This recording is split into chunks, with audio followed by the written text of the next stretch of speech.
What's going on, y'all? Welcome back to basketball. And more importantly, welcome back to our season preview series, the series where we're going to break down all 30 NBA teams before the start of the regular season. In these videos, we go extremely in-depth. We're talking rotations, depth chart, what's their salary cap situation, what kind of draft assets do they have, what can we do via trades, what did their off-season look like, everything that you need to be ready for the start of the regular season. In this video, we have the Orlando Magic, Orlando Magic, Orlando Magic. So hey, make sure you guys like, subscribe, and comment. I've responded to every single comment on my YouTube channel up to this point, and I intend to keep on doing so. All right, let's get into it. Alrighty, y'all. As you can see, there is a lot to talk about in this video, as per usual with these. I'm always just going to say that in each video, but that's why we've got the spreadsheet to help us manage and navigate these discussions. For those of you that don't know, I build these spreadsheets in a lot of my videos just to kind of help add visuals and help me articulate everything that's going on that we're trying to talk about. If you guys want access to the spreadsheet, it's a pretty simple process. All you have to do is leave me a comment saying hey, yeah, I would like access to the spreadsheet. From there, I'll drop you a link to join my Discord. You can also find it in the description of all my videos, but I'll give you a link right there. You can hop on, and when you hop on the server, shoot me a DM saying yeah, I was that guy from the comments or whatever. I'll then give you access to the spreadsheet. It's really easy to find me on the Discord since I'm right there and present for all of it. But anyway, yeah, really simple process. So if you want it, great. But otherwise, let's talk about the Orlando Magic, Orlando Magic, Orlando Magic. All right, that's the last time I'm going to do that. I promise. But anyway, the Orlando Magic were a really fun surprise last year, right? We all thought this was a young team that was maybe going to take a little bit of a step forward because they had some interesting young players in Suggs, Wagner, and Banchero, right? And they ended up surprising us, right? They got up to 47 wins. They were 47-35 last year, ended up getting into the playoffs and really fighting in the playoffs too. It was awesome. They were a huge defensive team last year. They had found an identity that we didn't really expect them to. That's a big thing with young teams is okay, what's going to be your thing, right? What's really going to be your thing? How are you guys different than everybody else in the NBA? These guys decided they were just going to be elite lockdown perimeter defenders. That's what they did. They were able to switch basically everything that they wanted to do. They made it really hard for teams to get in on the paint against them, and it was a lot of success, right? They had a lot of very versatile defenders that really bought into it. They have a coach that preaches defense. Awesome, right? We found a lot of success that way in the regular season just because a lot of teams weren't necessarily ready for it. This team also had some struggles as well because it's a young team, right? I mean, they're going to have struggles like that, and they made some interesting moves in the offseason to try to combat that. I might argue that they didn't make all the moves that they needed to when they could have, but I think it's also important when you have a team that jumps as much as they did last season, because they made a bigger jump than a lot of us thought. It's important to not just go 100% all in right away, right? Because some of that is just surprising the league, right? And being okay, we didn't know that these guys were going to be about this, right? So now this next season, teams are going to be waiting for them and stuff. They're going to know what to look for, right? They've had a whole off season to kind of digest them now, right? So it's important to not go too in depth on that and just say okay, we need to buy as soon as we had a little bit of success, right? You still want to be strategic with it. And so I think that's an important thing to keep in mind. But if we take a look at the franchise status here where I have them, I think we're all safe with calling them a growing team. These are the four categories I have: selling, rebuilding, growing, and contending. I wouldn't say this team's contending yet. I mean, their best couple players are under 24 years old at this point. So it's just not very likely that they're going to fall into a true contention spot unless you're the Oklahoma City Thunder. They're the exception of everything, right? But you've got a good young team here. You found a lot of success in this last season. So how do you continue to grow, right? How do you continue to nurture some of these guys? I think that kind of becomes the question, and that's actually going to lead us into some of our goals here. I always talk about the goals at the beginning of the video just because I think it's an important thing to keep in mind as we go throughout the rest of the video when we're going through the roster breakdown and rotations, trade ideas, things like that. So keep these in mind as we're going throughout them. First thing, find a shot creator. If you look through this roster, and I'm going to talk about this a lot in this video because this is the Orlando Magic's biggest question. If you look around this roster, you're not going to find shot creators. You're just not. What is a shot creator? We should apply my definition to it and what we kind of use throughout the league and stuff like that. This is a guy that can just go get you a bucket anywhere, anytime. He can create separation. He creates he creates the necessity for people to like help on him and stuff like that, right? A guy that's either causing like some level of penetration or something like that. Teams know they have to have some guy waiting like 2 passes away, opposite wing or whatever, to come over, swing, help, force a pass, things like that, right? Or a guy that can take someone one-on-one, like anywhere on the court, that can just go get a bucket, right? And I'm going to tell you, if you look at the top couple guys on this team, that's not what they do. That isn't what they do right now. Right? That's not what they do right now. And my concern is when I look at those guys, and I'm talking about like Suggs, Franz, and Banchero, I don't necessarily see them becoming those guys anyway. Yes, like we saw Banchero do some things.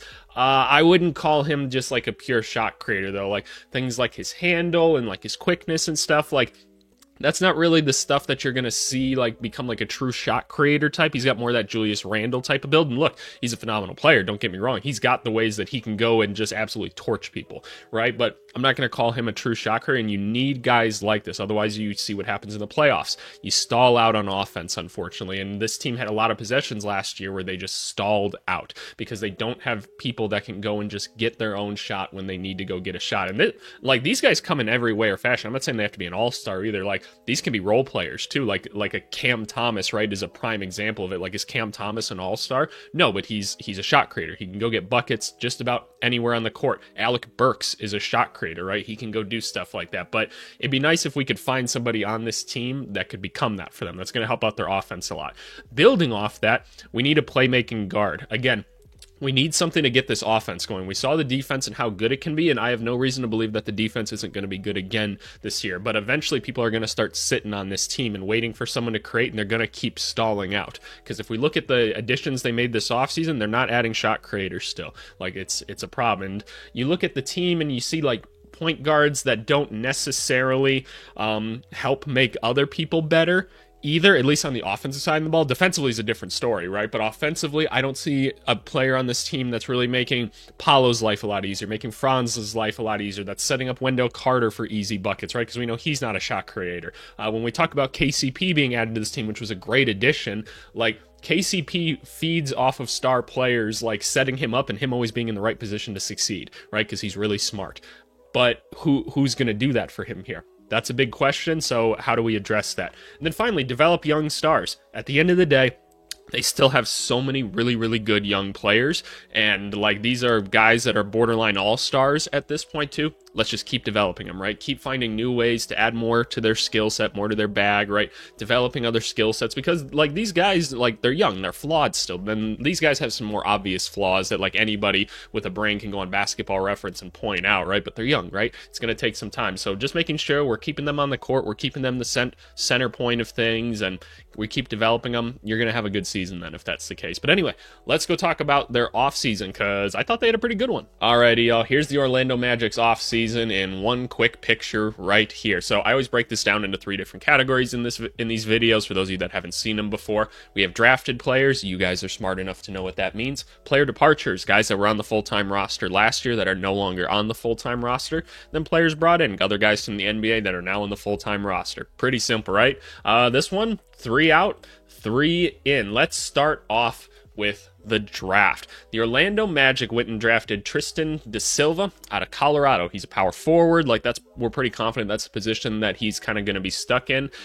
Dude can shoot the basketball, right? He can shoot the basketball. And what did the Orlando Magic need last year? They needed people that could shoot the basketball, because they didn't have like any last year. I mean, we can just take a look at their roster really quick, and we can go down the line and take a look at this 3-point shooting. I mean, you look at the top guys, you got 33%, 28%. You had a good one from Suggs at about 40. That's awesome. 33, 37 from your center. So great. 33, 22, 20, 37 from a guy that wasn't really getting too many looks in Gary Harris. Jonathan Isaac, 37, 14, 39 on like 1 attempt a game. It's not much. 43%. Joe Ingles was a nice shooter. And again, you're getting into guys that aren't playing very many minutes. Your core guys, not shooters, right? So you brought in a guy at a position where, yes, you might have a bit of a backlog of people at this position at like the 4 spot and the forward, but I don't know. I think it was a smart pick. When you look at this last draft class, there wasn't a ton of top-end talent. We understand that, right? So I kept talking about how I think a lot of teams are going to prioritize some of these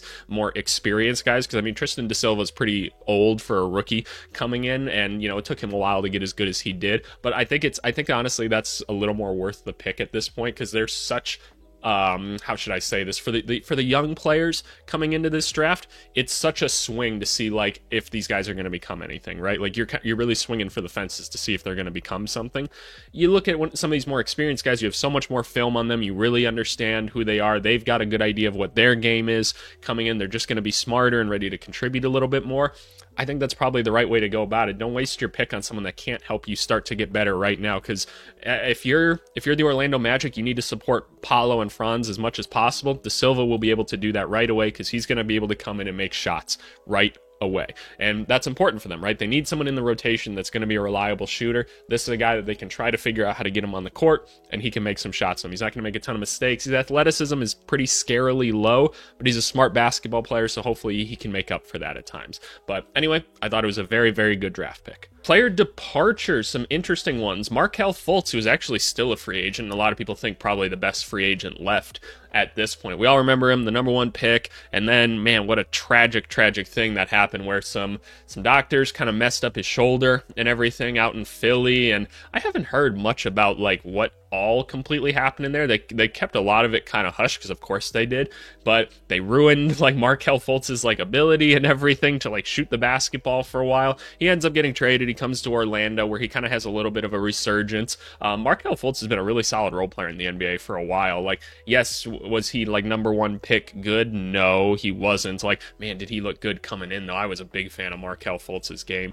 But anyway, while the jump shot never came back, like, the shooting just never came back, some things that he was still able to do. He was still able to be a great defender. He was still a great athlete. He could get to the rim when he needed to. He was really good at finishing around the rim, except this last season he kind of tapered off a little bit, and, you know, it is what it is. I mean, weird seasons happen like that and stuff, but Markelle Fultz still had a lot of skill that he brought to the court. It's just no floor spacing, and that just does not work very well with a team with, like we just saw. We looked at the three-point shooting statistics for, like, your top guys. There's not much going on here, so it didn't make sense to keep him, and I don't blame them for not retaining him. But you know what? It was worth the shot for them to have him for a little bit, and he contributed. Hopefully somebody picks him up, because I think he can still contribute at a decent level in the NBA. Moving on to Joe Ingles. This was a really smart move by their front office to bring in Joe Ingles. You hear me talk about a lot on this channel. Them or teams needing to bring in these, like, vets that are going to be, like, powerful in the locker room and on the court, like on the practice court in particular, to really, like, get guys organized and together, like a visual leader on the court. That's Joe Ingles, right? Like, that's what he does. And obviously last year he was able to be a ball handler for them at points, because he's just, like, way too good at playing in the pick and roll for whatever reason, despite his, like, zero athleticism. But I don't know. I love Joe Ingles for that reason. Obviously brought some good shooting for them. He's no longer on the team. He is out. You know, they saved quite a bit of money by getting rid of him, and I think that's okay, right? He served his purpose on the team, and you'd like to think that they've replaced some of that veteran need with some of the guys down below here that we'll talk about. But obviously Joe Ingles will be missed in the locker room. And then you have Chuma Okeke, a former first-round pick of theirs that just hasn't really quite worked out. He's been injured quite a bit in his career, and, like, I like the defense. I'm not really sure what else to do with him. He feels like such a weird in-between player for me that, like, I just don't really know where to put him or what I should try to develop him into. So I'm not really mad to see Chuma go. Obviously, we wish him the best in his NBA career, but overall, not huge losses for this team. Like, that's totally fine. So we already started off with talking about a good rookie coming in. Let's talk about the players they brought in. Obviously, most notably, Kentavious Caldwell-Pope. The Kentavious Caldwell-Pope signing is a shining example among front offices in the NBA right now, and I can tell you this, like, firsthand. I've talked to people, and they're like, everybody's talking about the KCP thing, and they're scared about it, right? Why are they scared about it? With the new financial rules in the NBA, it's so important for you, if you're a contending team, to keep the players you have, because it's, like, damn impossible to bring in more players without just tearing your team down. The Nuggets lost Kentavious Caldwell-Pope, and they had no way to replace him because of how the rules work. They can't just go sign someone else because him and his, like, $16 million left. They just don't get that money back. And so the Magic had the room to sign him. He got a longer-term deal and everything. That's awesome. They needed a shooter. They needed a new veteran leader because Joe Ingles was gone. He's another defender, so he's going to fit in just fine with them. That's awesome. Like I said in the beginning of the video, I do have concerns that KCP isn't going to be able to produce at the same level offensively that he has been before, because he's very dependent on other people creating for him. You think LeBron and everything, right? You think Jokic, guys like that, teams that have, like, real star creator players. and the Magic just don't really have that. So I'm a little bit concerned about that, but I'm not going to fault them. At the end of the day, this was a great pickup for them. Again, they needed the shooting. They get another defender on the team. He's going to bring championship level experience to a young group. That's so valuable in itself, but I'm just saying, like, it doesn't address like certain concerns, right? And then we got Corey Joseph, who I'm leaving this one out to you guys a little bit. Like, how does Corey Joseph keep getting NBA contracts? Because, like, if you look at the numbers in it of itself, he doesn't do much on the basketball court. Like, he's a pretty inefficient basketball player. So he must just be like an awesome locker room guy or something like that, or like a really good like vet to have on the team. And like, I'm totally cool with having that. If you want your last guy on the bench to be that guy, I will support that in 100%, like in its entirety. I'm just like, interesting. I've never heard anything about him. I know nothing about Corey Joseph, like personally or anything. So I'm just kind of very curious to hear, like, that must be the case, right? Because he's not really producing on the basketball court. And if you wanted another point guard, you would have just brought Markelle Fultz back. So I don't know. I'm just kind of curious about it. But if that is the case, then great. Got another vet on the team. We love that for this young team. But anyway, that was the offseason. Pretty simple, all said and done. Let's go on to look at the rest of the roster. Alrighty, y'all. Y'all know this is my favorite tab on the entire spreadsheet. This is basically my ideal offseason spreadsheet. I loved that series. It was a ton of fun. I best believe we'll be doing it again next year. I promise. But anyway, this sheet does a lot of cool things for us. Obviously, we can see a current roster breakdown and everything, see what we're doing financially with all these guys. We've got a salary cap space thing here for the team, so we can see what kind of cap situation they're in. We've got draft picks and assets to look at. And then obviously we have an overall depth chart to look at just to help us break down, like, okay, overall, what do we have as a team right now? It's all right here on this sheet, right? So what can we use? Where can we be plugging things in? What's the consequences of that? This is a big value of people like getting the spreadsheet for me. They usually just play around on this tab in and of itself, but anyway, I think it's really interesting to take a look at all this stuff, and I always start off with the draft picks because I think that's a good one. So let's start off with draft picks. We'll work our way into salary and then depth chart at the end. Draft picks, draft picks, draft picks. Alrighty, let's talk about these really quick. So the Magic, you guys can see they've got a list of draft picks, right? Like, this team has done a good job of collecting over its time. And I want to say something about the Orlando Magic franchise, because in recent memory of the Orlando Magic, this franchise hasn't exactly been run extremely well, right? We've seen a lot of examples of players not developing, the talent evaluation being pretty poor, right? And like some trades not quite making sense all the time, right? So there's examples of this, like, kind of scattered throughout like the last couple years, right? And so before I get into these picks and everything, I just wanted to note that, like, I'm a little bit worried about certain players I'm clicking on right here developing just because of that and everything, just because we haven't seen a ton of growth come out of this organization in a while. But again, it's just something to keep in mind. All right, it's just something to keep in mind. But I want to give credit because they've done a really good job of accumulating draft picks, right? The 2025 class is a big deal. There's a lot of really big players supposed to come out of this, so a lot of people have been waiting to get their hands on 2025 draft picks and these players. I haven't done like a ton of evaluating myself of this class. The little bit I've seen, I'm pretty excited about a couple players. Again, I have to really do deep dives, and we have to see them throughout this year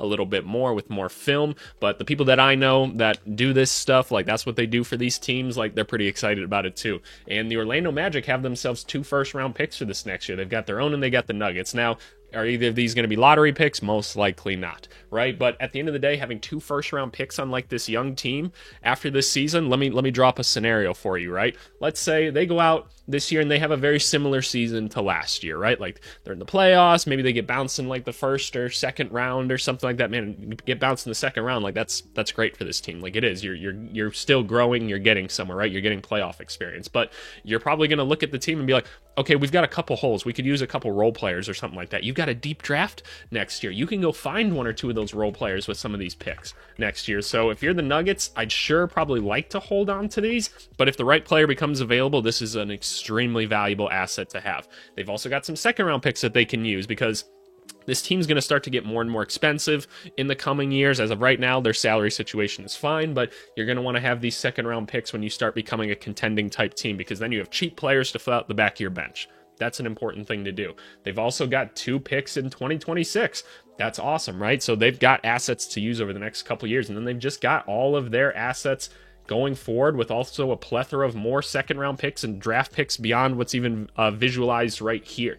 That's awesome. You can use a lot of these second round picks to go get you like a role player or two or something. Maybe that creating like backup point guard becomes available or something like that. You can go get that guy because you've got the picks to make it happen in some tradable contracts. So this team is set up really nicely to either make moves or fill holes over the next couple years. So that's awesome. Talking about the salary cap space and everything, let's start here. For those of you that have been watching this series already, you guys already know what I'm going to say. These are the 4 different levels of the NBA salary cap. If you want really in-depth explanations of them, you can go watch the first video or 2 of this series. It's the Celtics and Grizzlies videos. I just go way more in depth in there. But anyway, here's a very brief rundown of them.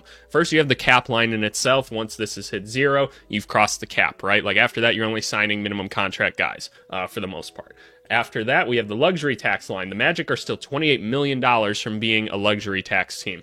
That's awesome. Once you pass this one, meaning when this hits 0, your team becomes much more expensive, right? That's the cost of being good. These new ones here, the first and second apron. These are things that the NBA has added because they're sick of star players being traded all the time. They've put these in place to basically be like, okay, we can't have these players just moving around all willy-nilly via trades anymore. It's not good for the league. We've seen a lot of leagues be like, hey, keeping players in the same place, that's really good for like fan base, like attention and stuff. And at the end of the day, you need to sell tickets to the games and like these TV deals and everything like that. So they've found that like that's best for the league. And I personally like that as well. I want to get attached to teams and players again. Like I just want players to be sticking around a lot longer. I think that's more fun. I think that's cool for the league. You guys can obviously have your opinions, but in essence, once you start getting into these aprons, the NBA is going to lock you down. It's going to be really, really hard to make deals or anything like that. Basically, the only way you can get out of that is to just tear your team down. It's really hard and really unfortunate, but that's going to be the cost of being a good NBA team. If you're the Celtics, you're probably cool with being locked down. It gets a little scarier when you're not sure if your team is perfect yet, though. So that's kind of the battle of it. And that's why we talked about Kentavious Caldwell-Pope being such a big deal, right? So when he left, they were still like an apron team in Denver, and they were like, shoot, we can't add anybody still. So this is a big problem, right? Like we've still got basically the same team except no Kentavious Caldwell-Pope. So that's going to be the struggle. You just have to retain your own guys because in the NBA, you can always re-sign your own guys. They've made that clear. If you can always go as far over these aprons as you want to if it's your own guys, right? If it's other guys coming from other teams, nope, not so much. That's not how it works. So makes it kind of interesting, right? But the Orlando Magic find themselves in a good situation. Now, eventually, they're going to have to start paying some people, right? Like Franz Wagner is on the last year of like his rookie deal. You'll see that there's 5 years on this. He's going to start to get more expensive next year. We talk about guys like Banchero. Where is Banchero on this list? Banchero's here. He's still got 2 more years of his rookie deal, but eventually they're going to be like an apron team or something like that. It's going to happen eventually, so you got to start figuring out who else you're keeping and who else you're not, because your team's going to start to get locked down. But let's go over the rest of the current roster now anyway, because we want to kind of look at their salary cap and everything. And honestly, this team finds itself in a pretty good place overall. The most expensive player in the team right now is Kentavious Caldwell-Pope. He's the new addition. They gave him 3 years. He's the vet they're bringing in to kind of help try to push them a little bit further, guide some of these young guys, right? We've already talked about him. He's a great addition to the team. Jonathan Isaac is back on the roster getting another contract. And can we just clap it up for Jonathan Isaac, right? Like, man, dude came in and we were like, this guy's going to be a defensive player of the year. That's how good he is. Injuries and setbacks and injuries and setbacks. And finally comes back. He's able to produce at a pretty high level. He had a nice playoff performance last year. Like, dude's got a fresh contract again. So shout out Jonathan Isaac, man. What's Jonathan Isaac going to do? He's not going to create for you, but he can play a lot of different positions. He can guard anybody on a basketball court at any time. And while he's not great from 3, he's not horrible at this point either. I mean, he's only putting up about 2 a game, but we're getting 38% right now. You can consistently do that. We can find a job for you, Jonathan, because you're such an impactful defender. That's awesome. I also want to make something else clear. This team plays great defense, right? That's awesome. There's going to be points where the conversations are going to happen where they're like, hey, should we bring in this player? Should we bring in this player? And I know some of you are going to be like, that guy's not a good enough defender and everything. I'm going to tell you need to shut up, okay? I'm going to respectfully tell you need to shut it, okay? Because there's there's so many defenders on here. You need some guys that can just get buckets, and you have to surrender the fact that some guys on this team aren't going to be elite defenders. That's not how basketball works. Okay, you need some guys to get some buckets. If they can do both, that's awesome, but that's just not always going to be the case. You should feel great about adding like some sort of scorer at some point to this team, because everybody else here can play defense, so you can help supplement them, right? So just keep that in mind. We've got Cole Anthony on the team, who's one of the better scoring guards coming off the bench, right? He's probably the closest thing that you have to a shot creator on this team. I wouldn't call him like an elite level shot creator by any means. I mean, getting you 11, 12 points a game. The 3-point shot hasn't quite come around. It's not bad, but it's not that great either. The field goal percentage in general and the overall efficiency isn't great. You're not getting playmaking out of him. I mean, 2 to 3 assists isn't that great, especially when he's getting you 1.5 turnovers a game. So like, is he really even like a point guard, or is he more of just like a scoring guard or something like that? It's hard to say. Let's actually take a look at his shot chart. Yeah, this isn't really what you want to see out of like your one possible shot creator. One, he's pretty cold from the outside, right? I mean, we saw that just by looking at the field goal percentage, but there's a lot of this like indecisiveness, and like some of this isn't necessarily on him. Some of this is the fact that this team didn't have a lot of spacing and stuff like that. So a lot of teams are luring the Orlando Magic into these like mid-range like jump shots because it's the least efficient shot in basketball. So he's taking a lot of these kind of shots. It looks like he's got a nice floater when he gets to this point here. That doesn't surprise me. He's a pretty athletic guy, but you get him up close enough to the rim, good things aren't necessarily happening. So how valuable is Cole Anthony to this team? It's kind of hard to say. I mean, you go and look at like his on-off numbers here, and like what's actually gonna come up here. Where the hell is Cole Anthony? Oh, here he is. So overall, on the court, he's a plus 1.9. Off the court, the team is a plus 1.6. So overall, he is benefiting them, and that actually doesn't surprise me, just because probably overall him being able to like attack and create a little bit is going to be more beneficial to the team than not, just because we don't have anyone else really doing that. So overall, he is a positive, but could we find somebody better? Possibly. So he's going to be a guy that could be a trade piece for them this year. Paolo Banchero, best player on the team, right? This young kid he's gonna be a stud, right? Very like young Carmelo Anthony, like where it's like okay, not moving super fast or anything like that, but he's big, he's strong, he can get to the rim, right? He's got a lot of toughness on him, he can play good defense, he's starting to figure out the game from behind the arc a little bit. I mean, it's not great right now. It's about 34%, but look, dude's 21 years old. He's young, right? He's young, but this is a phenomenal young basketball player, a guy that we think could be an all-star in this league as soon as next season. I'm very excited about him. In his short time in the NBA, he's a lot of fun to watch. He just attacks the rim with so much like ferocity, and there's not many guys that can match his strength and like his ability to leverage himself and everything. And by the way, like a 7th grade mixtape of him just came out, and it is hilarious because he looks like exactly the same. So I don't know, I just thought that was funny. But we love Paolo Banchero. We hope that he can start to become more of a shot creator, right? Some of the problems that I mentioned earlier in the video, he doesn't have a lot of quickness. His moves aren't anything to write home about. Like, he likes to go on the block a lot and operate there and everything, and that's cool. I mean, we'll take a look at like his shooting chart as well, because like why not? But there's a lot of flaws in this game still, and that's okay. He's young, but again, we don't have that shot creator yet. And when you have a guy like Banchero that can't necessarily operate from the outside a ton right now, it becomes very important to like put the right guys around him. You need shooting guards around him. You need probably a shooting center around him, right? It's the same thing with Zion Williamson, but like, look at this shot chart is not good. Like, this is not where you want to see things. Like, they're not putting him in the corner at all. Like, he's never like driving and kicking and then respacing because he can't shoot. He's not really hitting anything from out here. Apparently he's hot from here, which is interesting, but this is another sign, and we've talked about this in other videos, of teams that just don't have a good offense. They're taking deep threes with guys that can't shoot, right? Because it's falling late into the shot clock. They need to get some shit up, and that's what they're doing. They're isolating out there. Teams are luring them into these like mid-range shots, and he likes to operate a little more from here, and it doesn't surprise me, him being a righty, that we're seeing a little more like stronger operating areas here on like the left side of the court, but it's still not where you want to be, and he's still a bit too cold around the rim, right? Like, we think that this will probably improve as spacing improves, because let's be honest, when he catches the ball and he's trying to go to the rim, there's 3 other people watching him because there's 3 guys on the court that can't shoot, right? So part of it is just getting better personnel around him, but he is a hard guy to kind of build around in that sense, and so that's why I have a few concerns about this team for that reason. I just think it is harder to do, but look, this is a great young player, and like, if you're a Magic fan, you should be very excited about this guy going forward. Speaking of having shooting around Banchero, we have Wendell Carter, who, as we noted, was one of the better shooters on the team last year. About 38%. How many were we getting up? About 3 a game. Nothing to write home about, but solid. So I think having Wendell Carter on this team is actually like a sneaky, really like important thing for this team, because look, he's not going to get like guarded a ton on the perimeter. It's just not going to happen. Teams would rather sink in to try to double a Banchero or a Franz or something like that. But just having a guy that is capable from 3 in your center that you can play next to Banchero, I'm thrilled about that, right? Obviously, Wendell Carter plays good defense. Like we all know that's kind of his calling card in the NBA. So again, another strong defender for this team. I think he's really important to have.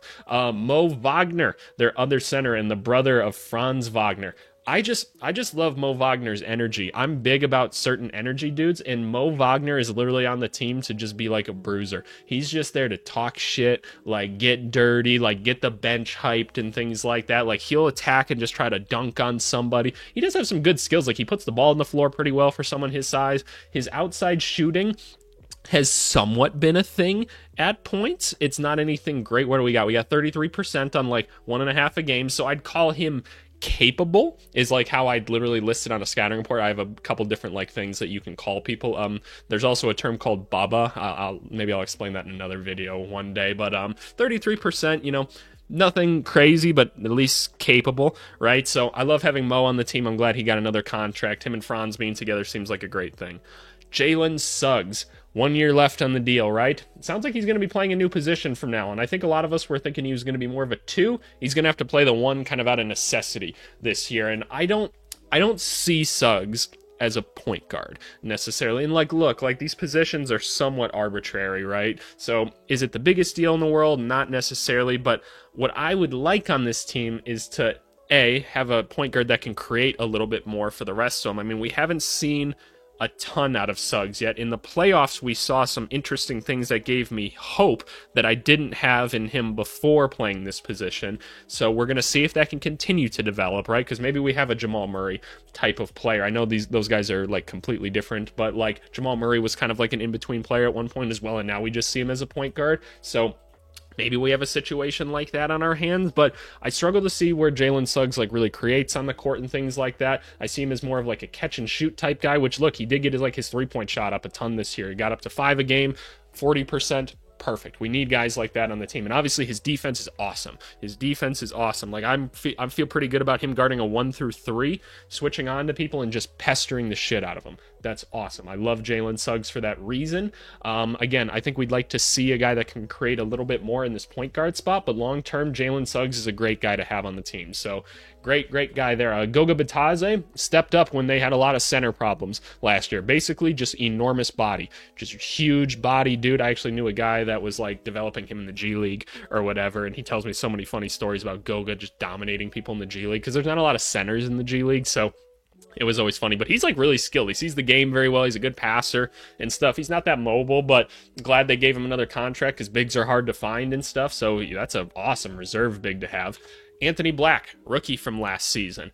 How do I want to describe him? He's a Josh Giddey type of player. He's a good defender, sees the game well, can't create a ton for himself. His 3-point shot actually did fall last year. I mean, 39% on 1.5 a game. He didn't play a ton overall, but the shots did fall when he took them. It didn't look pretty necessarily either, but they did go in, so I guess you can't say anything else about that. But again, where does he fit in with all of this, right? I mean, he probably needs to play with the ball because the outside scoring and his ability to really create for himself doesn't necessarily exist right now, but he showed that he's a really good defender in his rookie year, which is always awesome out of a rookie, right? That's an easy way you can contribute. Not an easy way, but that's a surefire way that you can control to help you contribute early in your NBA career, right?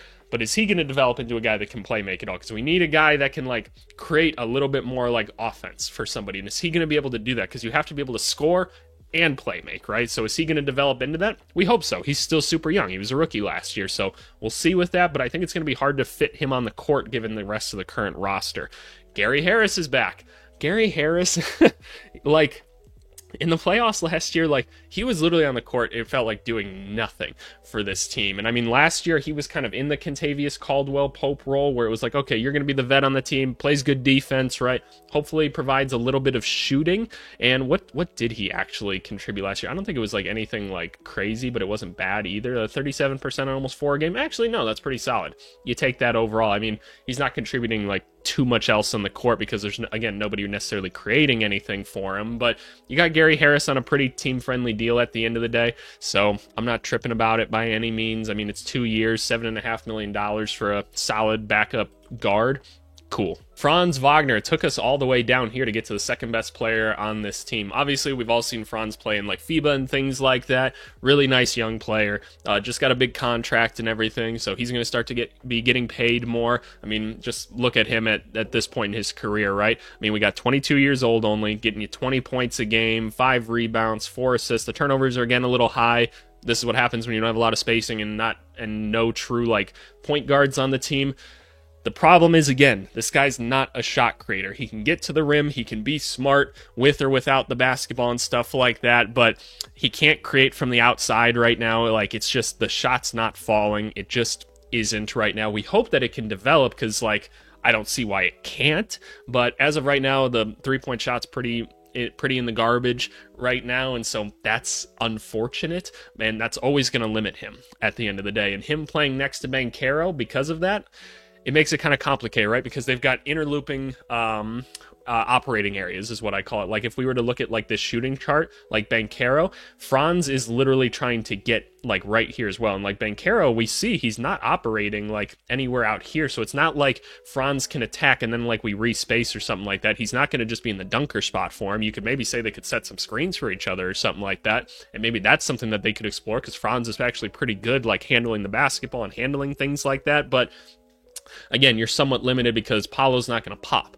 right? And so you lose some of the dynamicness of it, but nonetheless, I'd kind of like to see something like that a little bit more this year, as those two trying to operate off each other. Because look, if these are your best 2 players right now, let's figure out how to play them together, right? Jett Howard, this is a big question mark for them this year in Jett Howard. Jett Howard was a rookie last year. He had a bad rookie year. It wasn't very good. He was on the team to be a shooter. He did not shoot well, and he did not play a lot of minutes. He did not play any good defense. So, and he also can't handle the rock to save his life. So, I still am interested in Jett Howard, because I saw him come into Summer League this year, and I'll always say, Summer League has no correlation to NBA play. But he moved a lot more like a basketball player in Summer League than I saw him do in the first year. You saw him come around screens with a lot of confidence and like really pull and like be like, okay, nope, I know exactly how to catch this. I know how to wrap around a guy, pull up, hitting shots, right? Like he just looked pretty confident going into that, which I'm like, okay, that gives me a little bit of hope, right? Like Summer League looked easy for him, right? That's good. We like that. So if this guy who's like 6'7", 6'8", right? I mean, how tall is Jett Howard? Can I get like an actual like height on him? He's 6'8", right? Yeah, 6'8". So if we can get a 6'8" wing out there that can actually be a reliable shooter for this team, we got something then. Okay, now we're working with something, right? I mean, this guy could very well like start for you at points then if you really need him to. Somebody goes down or something like that. That's how valuable like a shooting guy like this could be, because the length is really awesome, right? And so turn this guy into something, could be super valuable. We talked about Tristan da Silva already a little bit and Corey Joseph. Then we got Caleb Houston on the team. Younger guy, again, between like 6'6" to 6'8", something like that. Shooter, supposedly. Hasn't necessarily shown itself to be anything like crazy up to this point. I mean, you're getting 37 on 3 attempts, but you're not really seeing a whole lot else of his game right now. So again, a guy you can throw in for spot minutes and he can at least shoot. That's always good to have at the end of the bench, and he's cheap right now, but nothing necessarily to write home about. So that's everybody on the roster. If we were to break down the depth chart now, at the point guard, you've got a lot of question marks. A guy that we're not sure is a point guard, but he's a good player. Cole Anthony, who again, kind of inefficient, but you hope that his scoring is valuable to this team. Anthony Black, we're not necessarily sure if it even works to have him on the basketball court right now, but interesting young player. And then Corey Joseph, veteran. Shooting guards, we like KCP. Gary Harris is a little bit questionable at times, but hopefully it'll just be solid defensively. We look at the small forward. Obviously, we talked about Franz and his deficiencies, but a lot of good for him, and then a couple question marks off the bench. So a little bit scary there at the wing. Going to the power forward, we're still kind of missing some shooting here at the wing, right, between Banchero and Isaac. Nobody that anybody's going to necessarily guard from the outside, and some conflicting operating areas, but good defenders. De Silva, we'll see if we can get him on the court at all. Could be a good spacer, might have questions about him on defense or something. Going over to the center spot, we feel pretty good about the center spot. Wendell Carter, we think, is a good fit for this team. Mo Wagner brings a lot of good energy. Goga, he's just solid if we throw him out there. You got 3 nice centers on this team. So, what do we do then, right? We've talked a lot about the need for shooting and things like that on this team, so let's go do a trade or two and see what we can't do. Alrighty, y'all, we're back here on Fanspo, and look, you guys have seen me do this trade too many times on here because it makes too much sense. It makes too much sense. The Portland Trailblazers don't need a lot of these players. They don't need Anthony Simons. Anthony Simons is such a good basketball player, right? I mean, 22 points a game. I mean, can we go and see the 3-point stats? You're getting 38, 39%. This is a shot creator. I'm pointing at my screen right now. That's a shot creator. He goes and gets buckets, right? He can go score from anywhere on the court. Defensively, hasn't been that great up to this point, but you know what? I don't see why he can't be an okay defender at the end of the day. I don't. And he's going to be supplemented by defense. It's fine. Throw Anthony Simons on this team. He's from Orlando, for God's sakes. He's named after Penny. Like, that's like, oh, come on. Like, you're telling me this isn't a fit made in heaven, right? You've got the money to go get him. It's an easy trade to make it happen, too. Send Anthony Simons over here, and then it's a two-part thing. You send them, where is he? Where's Cole Anthony? It should be easy, but I can't find people. There's Cole Anthony. Then send either an Anthony Black, who they probably don't want because they've already got a bunch of other guards. You send a Jet Howard over to them. I know I just talked about how Jet Howard could be valuable. You need a scoring point guard, right? You need someone to do that. A trade like this, oh, we need to cut just a little bit more. Okay, it was simple enough, all right? You send Caleb Houston over there as well because, again, more scoring wings or whatever. We can find more wings. That trade works. And you throw in like probably another first-round pick or something like that because you definitely need to in this trade, and you can have Anthony Simons on the team. Suggs is playing the 2 now, his more natural position. Him and Simons would be great together. You've got a shot creator on the team. Makes a ton of sense. Let's go try to add something else to this team, though. Maybe like more of a spacing wing or something like that. I think that could be a good way to go about it. So here's a trade I'd be curious to see. Can we get Corey Kispert on this team? I just feel like the Wizards don't care if they have Corey Kispert or not because, look, like, if there's one thing we've seen out of Corey Kispert, dude can shoot the basketball. Defensively, like, he's not a pushover by any means, so that's not a bad thing. But I just think having an option of Corey Kispert as a guy that can play like the 2 or the 3 to put around some of these other guys or something like that, I think that'd just be a valuable thing, right? And just a more proven shooter, a guy that can move around a little bit more. He's a little bit more athletic than like a Gary Harris or a KCP at this point. So I like the idea of a Corey Kispert on this team. We trade him over there. He's only $5 million. What is it going to take to like actually move him? I mean, you look at this team, right? They might trade like a Valanciunas at some point during the year, so you might just be able to throw like a Goga Batadze and like some picks at them or something, because they're probably just more interested in having like a draft pick or something like that, right? But maybe you throw an Anthony Black at them. I don't necessarily want to do that for Corey Kispert, though, so let's just say it's like a Goga or something like that's going back over there. Let's presume they've traded Valanciunas at this point, because like they're going to trade Valanciunas, right? They have to. There's no other reason for them to have made that signing or whatever. So this trade should just work in it of itself. Yep, the only reason it's saying that it doesn't is because he was recently signed. You just do it later in the year, right? Then we throw in like some picks or something like that. You just throw them like a handful of seconds or something like that. What do they got for 25? They've got 2 second-round picks for 25, so they don't necessarily need them there. We could trade them some like 2027 seconds or something like that. The Wizards have so many second-round picks. Maybe you trade them a protected first-round pick or something like that, just because you can. But I think like that framework in itself works. The point is we're trying to add shooting to this team, right? We need some people that can create shots in some capacity. I think Anthony Simons just makes too much sense. I know I've done it a ton on the channel, but like that trade it needs to happen. He doesn't need to be on Portland. He shouldn't be on Portland at this point. And the Magic need him, and the trade is so simple. Like, it doesn't take a lot to make it happen. Like, both teams should be interested in that deal. So I don't know. I can't believe it didn't happen this offseason because it seems so obvious and there was enough like speculation on it, but Is what it is, man. I'm not running the team, so they've got their own agendas. But anyway, let's talk about rotations. Alrighty, here we are on the rotation screen. I always put a question mark on this because, look, I don't know what their rotation's actually going to be or whatever, but this is a good activity to do to kind of be like, okay, all these players, where do we kind of want their minutes to average out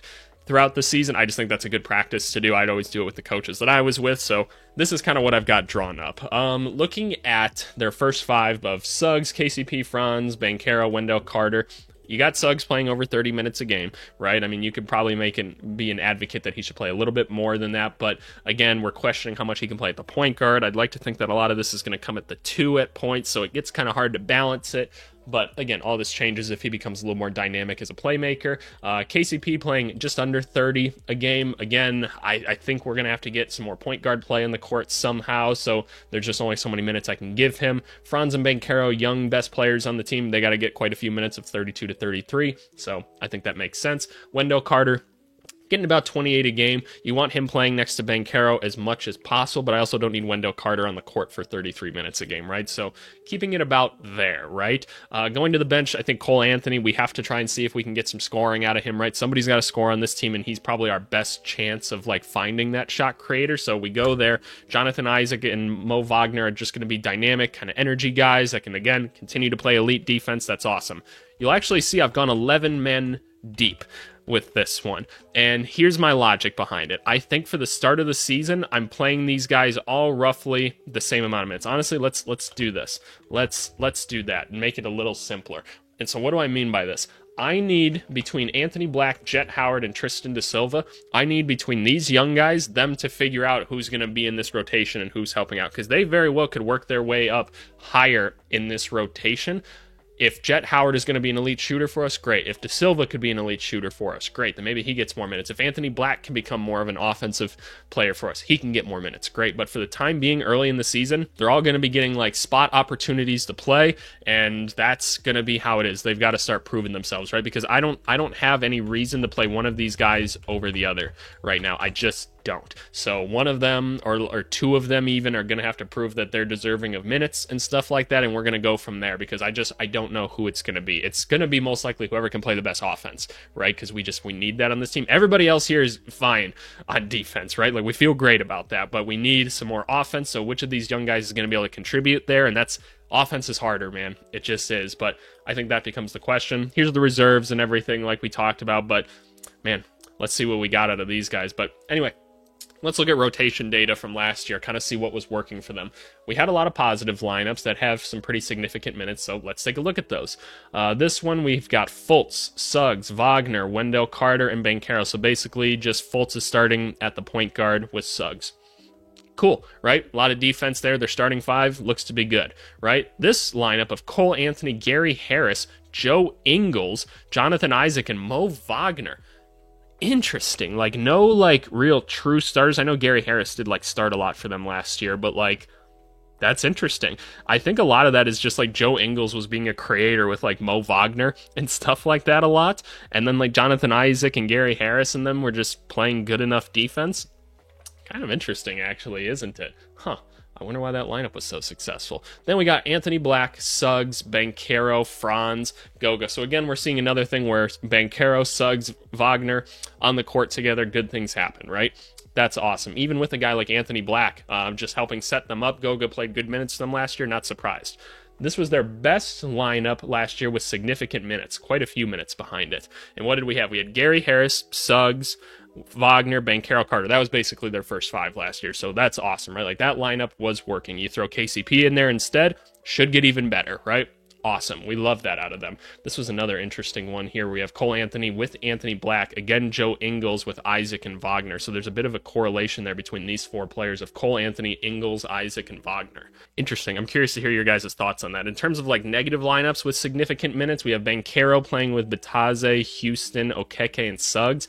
Like, these three players here on the court together with Bataze, Houston, Okeke, like, you were only going to get so much out of it anyway. I'm kind of surprised, like, this lineup found its way on the court so much. So I don't know. That's an interesting one. If we go to like 3-man rotations, because I always like to see that correlation, we see the Cole Anthony with Jonathan Isaac and Mo Wagner, and that doesn't surprise me that the next one below is just throwing in Joe Ingles into that, because we saw those lineups up here of like those 3 or 4 players like really working well together. So kind of an interesting thing to explore, right? So Joe Ingles, going to be missed on this team. Here's the big 3 right here with some significant minutes behind them, obviously. Looks like the most minutes here. Wagner, Suggs, Banchero. It's positive, right? So that's all you really care about. How do you put more good role players around them then to boost this even further?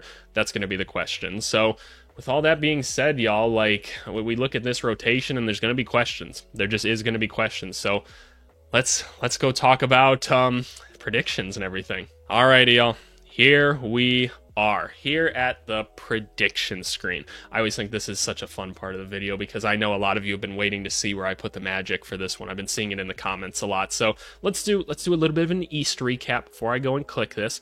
Right now in the East, we got the Celtics and Knicks up top. I've seen no debate about that. Got the Sixers and Pacers here is also solid playoff teams. We only have 2 play-in teams figured out right now. The Heat and the Hawks. Heat at the top of the plane, Hawks at the bottom. We got the Bulls missing it, and then we have the Pistons, Wizards, Nets here at the bottom. I've seen no debate with those at all, so I'm glad we're all in agreement about those teams. Where do the Magic fall? Do they continue to be just like a playoff team? Do they avoid the play-in, or have I got them falling a little bit? I think the dump truck is here outside my apartment. Alrighty, y'all, drum roll, please. Where do we have the Magic? This is where all the comments come from. This is where I feed off of your guys' annoyance with wherever I rank these guys, because it doesn't actually matter where I rank them, but I've got them as the 8th seed. I've got them as an 8. I know. Here come the comments. Here come the comments. Yes, the Magic 8th seed. I know. They were good last year. They were really good, and they're going to be good this year, too. I think they're going to be good. I think it's easy to game plan for this team, though. I really think it is. I think scouts and stuff are going to tear this team apart. Now that we know like how they click and everything, I think they're going to take a little bit of a step back. I think the KCP edition was good. I like the draft pick and everything. I just don't think they did enough on the other end of things to address the actual like real problems they had. I feel like they just improved something that wasn't necessarily a problem for them last year. They didn't actually address any problems, right? So I don't know. I think they're going to have a lot of the same issues, and I think that that's going to affect them.